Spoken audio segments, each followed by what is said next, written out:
accused come here and all that, then we will be able to. I think. Sonam ने खुद को पीड़ित बताया है। सूत्रों के हवाले से खबर मिल रही है। सोनम ने कहा कि मुझे अगवा किया गया था, राज के लिए करवाई राजा की हत्या और अगवा करने वालों ने गाजीपुर में छोड़ा, यह दावा सोनम कर रही है। सोनम रघुवंशी मामले में सनसनीखेज मोड़। सोनम ने कहा है कि मैं आरोपी नहीं हूं।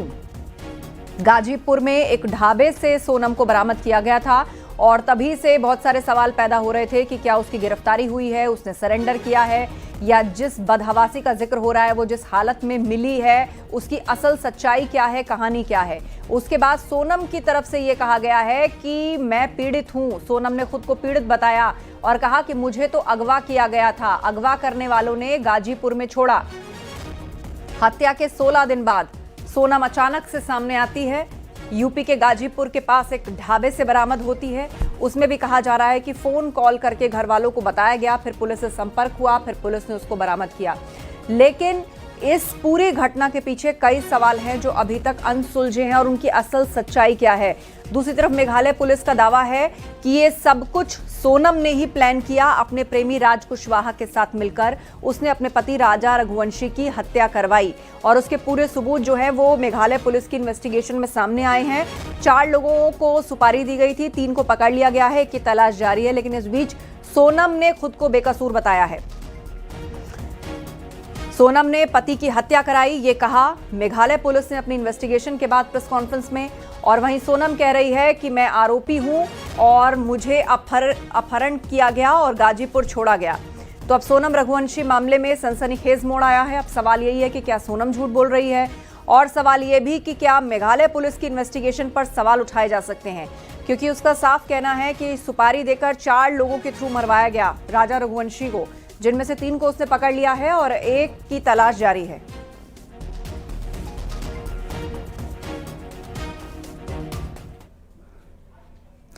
उधर ADG law and order Amitabh Yash का बयान सामने आया। सोनम का मेडिकल करवाया गया है। यूपी पुलिस ने पूछताछ नहीं की है। शिलांग पुलिस ही मामले की जांच कर रही है, यह यूपी पुलिस की तरफ से स्पष्ट कर दिया गया है।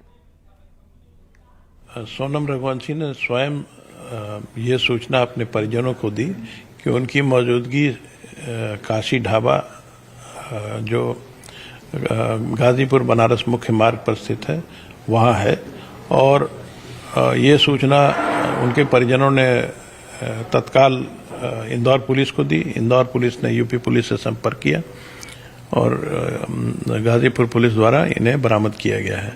तत्काल इन्हें मेडिकल एग्जामिनेशन के लिए भेजा गया और उसके बाद 1 स्टॉप सेंटर पर रखा गया है। उत्तर प्रदेश पुलिस की इस पूरे मामले में भूमिका देखें तो सोनम रघुवंशी पीड़ित है या आरोपी? क्योंकि इसकी ये पूरा इन्वेस्टिगेशन मेघालय पुलिस कर रही है, इसलिए इस पर मैं कोई कमेंट नहीं कर सकता। मेरे पास वही जानकारी है जो मीडिया के माध्यम से प्राप्त हो रही है। अभी मेडिकल कंडीशन सर कैसी है सोनम की? कोई भी मेडिकल कॉम्प्लिकेशन नहीं है। तो सर अब आगे की लीगल प्रोसेस क्या होगी? जो जनरल लीगल प्रोसेस है कि जो मेघालय पुलिस रास्ते में है, कुछ ही घंटों में वो पहुंच जाएंगे। उनके द्वारा अरेस्ट करना, ट्रांजिट रिमांड लेना, इंट्रोगेशन करना, ये सभी कार्रवाई की जाएगी। इसके बाद संभव है कि वो सीन रिक्रिएशन के लिए ले जाएं, पुलिस रिमांड लें, लेकिन ये सब डिस्क्रिशन इन्वेस्टिगेटिंग टीम का है। सर क्या मेघालय पुलिस ने ये बात उत्तर प्रदेश पुलिस को बताई है कि वो वांछित है, फरार है? इस बात की जानकारी दी गई थी कि वो वांछित है, और इस जानकारी पर तत्काल यूपी पुलिस द्वारा रिएक्ट करते हुए इन्हें हिरासत में लिया गया और उसके बाद इनका मेडिकल एग्जामिनेशन कराया गया। सर ये बात भी सामने आ रही कि इस हत्याकांड में शामिल एक आरोपी आकाश को मेघालय पुलिस ने ललितपुर से गिरफ्तार किया है। इसकी जानकारी मेरे पास नहीं है। तो ये थे उत्तर प्रदेश के ADG law and order Amitabh Yash, जिन्होंने साफ किया है कि जैसी भी जरूरत असिस्टेंस उत्तर प्रदेश पुलिस से मांगेगी मेघालय और इंदौर की पुलिस, उत्तर प्रदेश पुलिस हाजिर है। कैमरामैन गोपी गिरी के साथ ऋषभ मणि त्रिपाठी, न्यूज़ 18 लखनऊ। और इस बीच राजा रघुवंशी की मां से भी बातचीत हुई है। उन्होंने सोनम को सख्त से सख्त सजा दिए जाने की मांग की है। पहले कुछ नहीं हुआ। और जो कॉफ़ी वाली बात थी ना, तो हो सकता है सोनम ने उनसे बोला हो कि लो कॉफ़ी पी लो, तो उसने बोल दिया मेरे को नहीं पीना। तो सोनम ने जो कॉफ़ी फेंकी तो किस कारण से फेंकी ये नहीं कह सकती। हाँ, ये नहीं कह सकती हूँ मैं कि उसमें कुछ मिलाया नहीं मिलाया, वो कॉफ़ी किस कारण से फेंकी गई थी, पहली बात तो ये समझ नहीं आ रहा मेरे को। ये एक नाम आ रहा है राज कुशवाहा, आपने ये कभी नाम सुना? नहीं, मैंने नहीं सुना, ये बात हमारे बीच में नहीं हुई, राजा ने भी नहीं सुना, नहीं तो मेरा बेटा मेरे को सब बात बताता। अभी वहाँ मिले थे, वहाँ पे कभी बात हुई? 3-4 लोग जो साथ में होने की बात कर रहे हैं, राजा से बात हुई?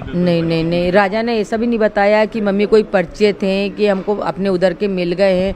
बस सोनम ने इतना बताया था मेरे को, मेरी बात सोनम से हुई थी कि ये ना मम्मी यहाँ के लोग उन तो अपनी इंग्लिश भी नहीं समझते हैं ना हिंदी समझते हैं, बोले कि और बहुत घटिया खाना मिलता है इधर, तो बस इतनी बात सोनम से मेरी हुई थी। और फिर सोनम ने ये भी सब बताया था कि वो व्रत है, उपास है? हाँ बताया था, बराबर बताया था, क्योंकि मैंने फरियाद बनाया था तो मैंने होके फ़ोन लगाया था, उनका फ़ोन नहीं आया था, मैंने फ़ोन लगाया था सोनम को कि ये ना आज तो व्रत है मेरी बहू का करके, कि ये ना कुछ खाया कि नहीं खाया, वहाँ पे कुछ खाने का मिलता नहीं मिलता व्रत का। तो सोनम ने बोला मम्मी यहाँ पे तो कुछ भी अभी समझ नहीं आ रहा है, अभी तो हमें ना नीचे से ऊपर आ रहे हैं, चढ़ाई बहुत चढ़ पाए हैं। तो मैंने कि तुम्हारी सांस फूल रही है ना, तो बोले हाँ मम्मी मेरी सांस फूल रही है। तो मैंने कि कुछ खा लो तुम। तो उन्होंने बोला था कि कॉफ़ी पी थी तो वो काफ़ी इतनी गंदी थी तो मैंने वो कॉफ़ी फेंक दी। राजा ने नहीं कहा, राजा ने नहीं फेंकी कॉफ़ी, सोनम ने फेंकी थी। सोनम पे आरोप लगे हैं, मैं चाहती जो 3 लड़के पकड़ाए पहले तो उनसे कड़ी से पूछताछ होए, फिर इसके बाद सोनम से भी पूछताछ होए, उसके बाद में अपन सोनम का नाम ले सकते हैं। अभी अपन कैसा ले सकते हैं उसका नाम? अपन ने, मैंने उसको दिल से मानी, मेरे बेटे ने दिल से माना। साफ कर दिया है कि सोनम ही ने किराए पे लेकर के गई थी भाड़े पे और उसी ने मर्डर करवाया। हो सकता है सोनम ने जब उसको चेन पहनने का क्यों बोला, कौन पत्नी बोलती कि तुम चेन लेके आओ घर से, कोई पत्नी बोलती क्या? अच्छा, जाने का टिकट सोनम ने करवाया था और आने का टिकट नहीं करवाया, जाने का टिकट सोनम ने करवाया था।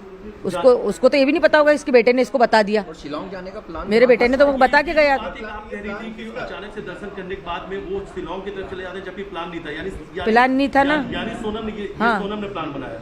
ये सोनम ने बनाया होगा, आगे उसकी जगह देखी हुई भी होगी, अपन को ये भी नॉलेज नहीं। हमारे घर से कोई भी नहीं गया ना, परिवार से गया, मेरे बेटे को उधर का नॉलेज नहीं था। वो इधर जाता है, उत्तराखंड तरफ जाता है, भगवान के दर्शन करने जाता था। सोनम को गाजीपुर से गिरफ्तार किया गया है, साथ ही 3 अन्य आरोपियों की भी गिरफ्तारी हो चुकी है।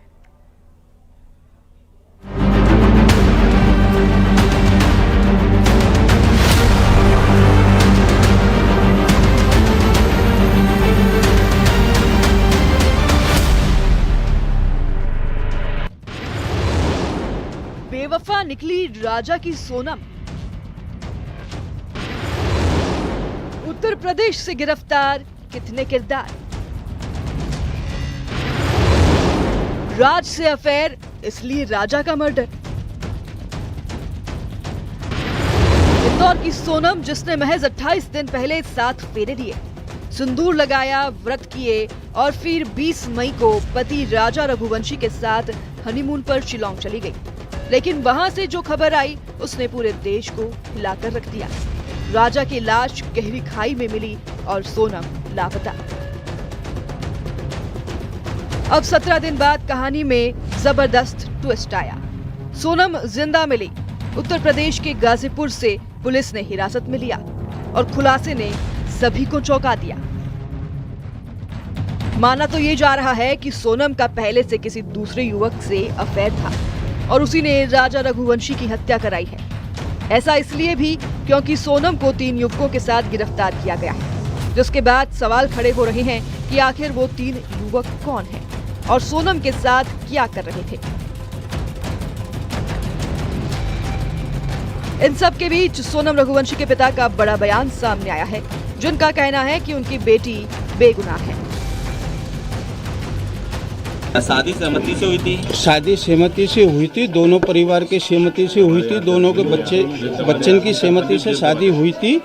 वहाँ की जो सरकार है वो स्टार्टिंग से पहले दिन से ही गलत बोल रही है, झूठ बोल रही है वो। अच्छा। हाँ, धन्यवाद है जो मिल गई है, तो लेकिन क्या ये तो वो भी दुख है और ये भी दुख है। अभी तो राजा के कातिल का भी पता पड़े।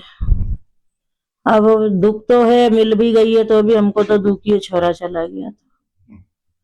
बस धन्यवाद मिल गई तो। गोविंद भैया ने कुछ बताया किस तरह से सूचना आई आप तक? बस मेरे से ये बोला कि मिल गई है और वहाँ मिली है और मैं जा रही हूँ बस। परिवार बेटी को बेगुनाह बता रहा है, लेकिन सवाल कई है। सोनम उत्तर प्रदेश में क्या कर रही थी? राजा की हत्या कैसे हुई और इस पूरे खेल में कौन कौन शामिल है। Bureau report, news 18।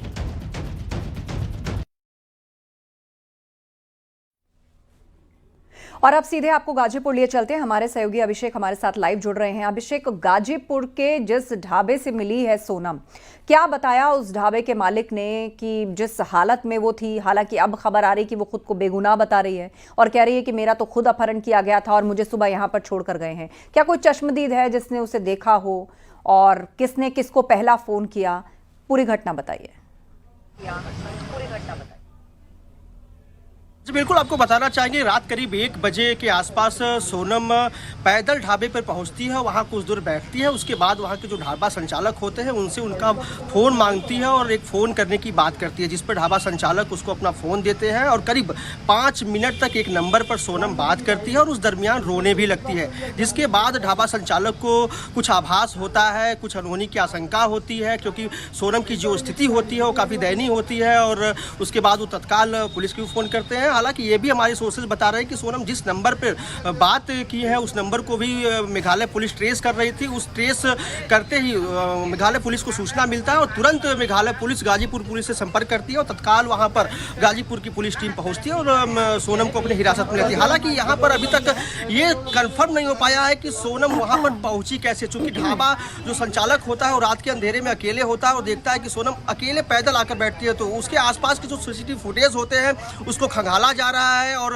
हाईवे पे जितने फुटेज लगे हुए हैं सभी को बारीकी से चेक की जा रही है। और मेघालय पुलिस के साथ साथ गाजीपुर की पुलिस भी अब इस मामले में जांच का दायरा बढ़ा दी है, सीसीटीवी फुटेज कर रही है और जो ढाबा संचालक होता है उससे पूछताछ कर रही है। उसके बाद से ढाबा संचालक को भी पुलिस हिरासत में ले रही है, उससे बातचीत कर रही है और पता करने की कोशिश कर रही है कि आखिर सोनम गाजीपुर के उस ढाबे पर पहुंची कैसे। जो हमारे सोर्सेज बताते हैं, सूत्र बताते हैं, वो यही बताते हैं कि सोनम वाराणसी से एक बस के माध्यम से निकली हुई थी और अचानक वो रास्ते पर उतर जाती है, हाईवे पे एक ढाबे का सहारा लेती है, वहां से उनको गोरखपुर जाना होता है, जिसके बाद उसी रास्ते से वो नेपाल भागने की फिराक में होती है। हालांकि सोनम लगातार पुलिस को यही बता रही है कि वो बेगुनाह है, वो इस घटना में इन्वॉल्व नहीं है, लेकिन जिस तो बहुत सारे ऐसे ट्विस्ट हैं जो इस पूरे मामले में आ चुके हैं। नितिन गोस्वामी भी हमारे साथ जुड़ गए, हमारे सहयोगी, उनका रुख कर लेते हैं। नितिन, आपके पास क्या जानकारी है? क्योंकि यूपी पुलिस तो कह रही है कि हमने कोई सवाल जवाब नहीं किया है, सारी जो जानकारी है या जो इन्वेस्टिगेशन है वो मेघालय पुलिस कर रही है।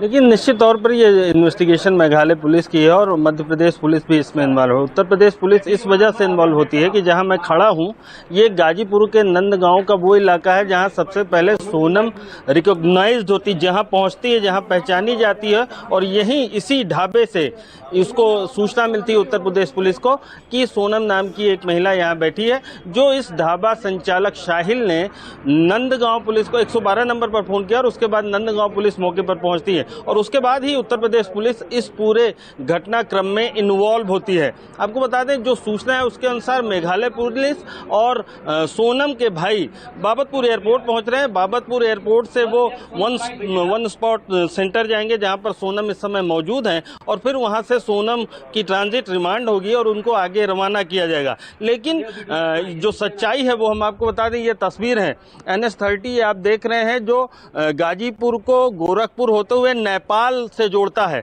और ये बताया जा रहा है कि सोनम, हम अपने साथी से कहेंगे जरा आगे आए और दिखाएं, ये जो ट्रक जाती दिख रही है ये रूट गोरखपुर होते हुए नेपाल जाएगा, लेकिन सोनम की जो बरामदगी होती है वो अपोजिट साइड में होती है, यानी ये जो रास्ता है जो बनारस की तरफ जाता है उस तरफ ये ढाबा है और इसी ढाबे से सोनम पहली बार मिलती है। साहिल यहाँ मौजूद रहते हैं। साहिल जो इस टी स्टॉल के ओनर हैं, उन्होंने अपने नंबर से सबसे पहले बात कराई सोनम के भाई को और सोनम के भाई ने साहिल से कहा, जैसा कि साहिल ने बताया, कि आप लोकल पुलिस को इन्फॉर्म कर दीजिए कि सोनम यहाँ से मिली है और यहाँ के बाद नंदगांव होते हुए नंदगांव पुलिस पहुँचती है और यहाँ से पुलिस सोनम को उठा के फिर लेके जाती है, उनको हिरासत में लेती है और मेघालय पुलिस और साथ साथ शिलांग पुलिस, मेघालय की शिलांग पुलिस और मध्य प्रदेश पुलिस को इसकी सूचना होती है। उसके बाद तीनों प्रदेश की पुलिस आपस में कोऑर्डिनेट करती है